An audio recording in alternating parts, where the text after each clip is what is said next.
The best way of learning a new language. Today, guys, I'm going to tell you exactly that.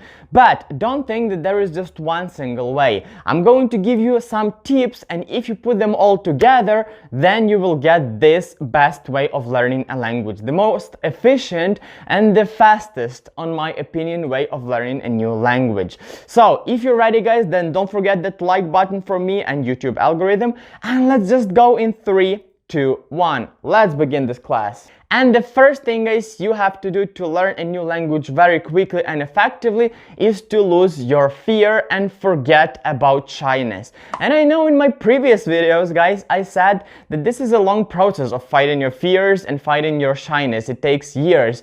But today we're talking about the fastest and the most effective way of learning a new language, right?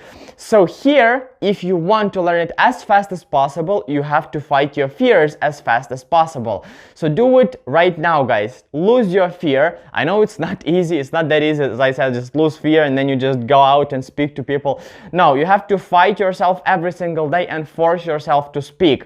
And then you will see results. If you force yourself to speak, if you force yourself to lose fear, if you kind of convince yourself that that is good for you, and if you lose fear, you're going to become a better person, only then you will move faster. Your conversation skills are going to grow like a rocket. And for the tip number 2, guys, you will probably hate me because I've said it a lot in my previous videos, and this one is to get motivated, guys. I'm sorry, but I have to say it again. No, God! No, God, please, no! No! No! So if you have the right motivation, your learning is going to be perfect. It's going to be nice, it's going to be enjoyable, and so on. If I want to go abroad, if I want to go work to America, of course, I will learn English as fast as possible because I want to go abroad. I have maybe tickets already for the next year. So I have only this year to learn English. Or maybe I have to pass some test and then I will be able to enroll in some university in Great Britain, in Australia, something like this. So you have a strong motivation, and that will, of course, motivate you, learn faster, and don't give up. The next one, guys, is get a teacher that encourages and motivates you. This is really great, guys, if you have a teacher that's kind of pushing you to learn and makes you want to learn. I actually had such a teacher, and that was just beautiful. I was learning a new language super fast. Now I don't have the teacher anymore, so I stopped learning that language, but it was just perfect, guys. If you get such a teacher, then you are lucky.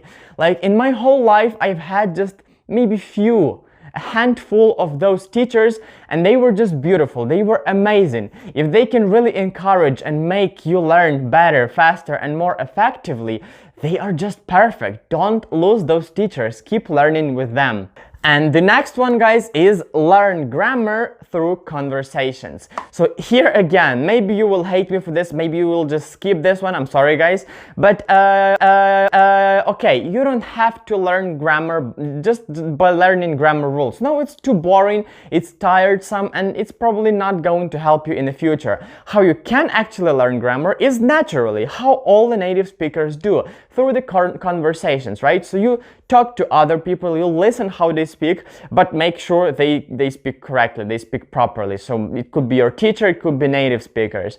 And you listen how they speak and you memorize the sentences structures, and that's it. It just happens naturally. You hear it for 10 times and then you know how to use something. You don't have those grammar rules unless you're some kind of a teacher or you have to write like a long scientific essays, but otherwise you just don't need those rules. You don't need to use everything really correctly. You just need the basics of grammar to speak properly.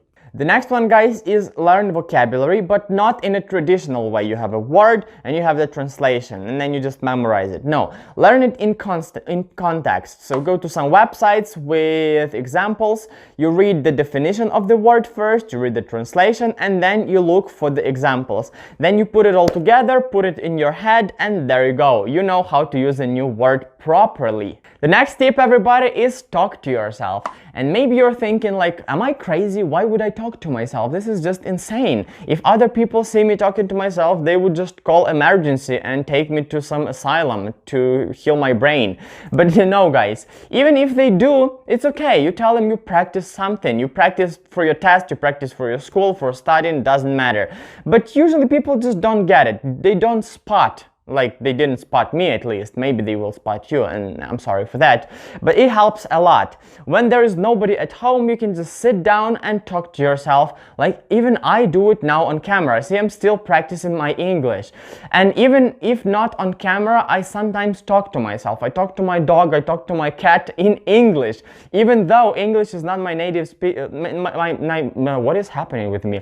My native language, still I talk to myself and to my animals in English. Well, they don't understand any language, so why not talk to them in English and practice that language?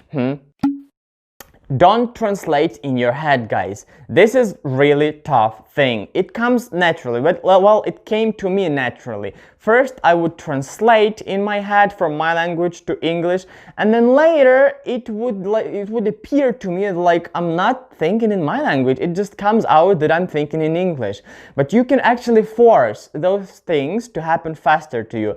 For example, you are just looking at everything in your apartment, in your house, and you are trying to memorize those things in English. Like, this is my cabinet, this is a chair, this is a table, this is computer, blah blah blah. And then every time you see those things, you try to remember the word in English, not in your language. So this is the beginning. You can think of everything that surrounds you in English.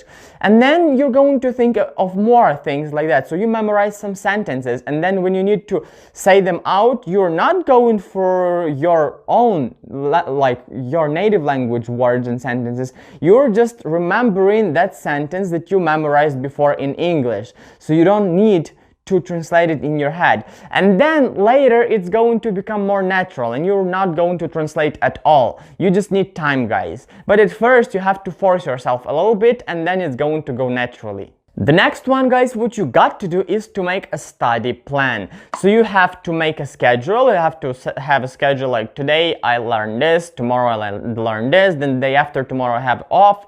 Then on Thursday I have, I don't know, I'm going to a teacher. On Friday I have the speaking club. On Saturday I'm talking to native speakers, and so on. So you have a plan that you're going to follow every single week, every single month, until you reach your goal. Because it's very important, guys, to stay consistent. You're going to lose your patience, you're going to lose your passion and your motivation if you don't have any plan.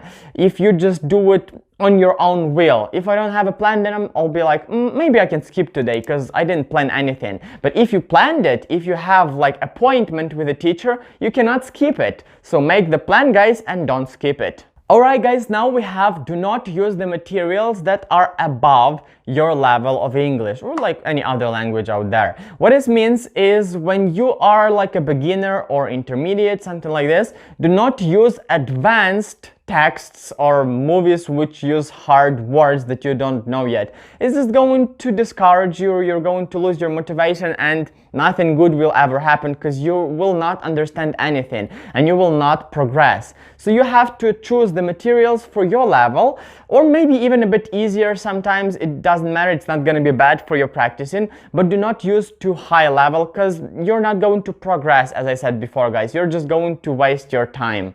And the next tip, guys, is one of my favorites, and this one is to sing songs. You raise me up so I can stand on. I like this one a lot. I love singing so much, but you will never see that, guys, because I never sing on public and to other people. I'm just singing when I'm alone or maybe when I'm driving, so like other people cannot hear it or they cannot see me properly because I'm just moving fast, right? So what you have to do, guys, is first memorize the song and then listen to it and sing along with the singer. It will improve your pronunciation. It will kind of improve your speaking and conversation skills, because you will be able to speak faster. You will memorize the sentences from the song and of course the vocabulary. So there are just all advantages. Do that, guys, and enjoy your time. And of course, don't choose the songs that you don't like. It has to be something that you enjoy. And the next tip, guys, is once you have reached the level when you can finally speak, something, at least something. Then you have to keep speaking at least every week. Every day is the best, so you need to find some groups of people that are like speaking, some speaking clubs, you know, or some native speaker friends, or maybe even teachers. If you're rich, you can hire a teacher for everyday conversations, right? So whatever you like out of those, to keep speaking, to keep practicing your conversation skills, because this is the most important part, right? Everybody is learning a language, first of all, to be able to talk, communicate like through the conversations, right? So do that as much as possible, guys, once you can. And the next one, guys, is enjoy. You have to put all of my tips together, and it has to come out as an enjoyable path, enjoyable way of learning a new language. If it's not, well, that's okay for some time, but you're going to lose your passion and desire to learn in some time. But if it is an enjoyable process, then you're not going to lose your passion for a long time, and longer you study, better is your English, the higher level you're going to achieve, right? So try to make that process as much enjoyable as possible. Remember, find a good teacher that is going to encourage you, watch movies that you like, learn songs that you like, read texts and books that you like, learn in the ways that you enjoy, and then your progress is going to be something that like is easy for you to get, and you're going to enjoy that process. Okay guys, if you would like to learn English even more, then click on one of the videos that you can see on the screen right now and continue learning this language with me, guys. And thank you for watching again, guys. Please smash that like button if you watched until here. Thank you very much, and I'll see you next time, guys. Bye bye.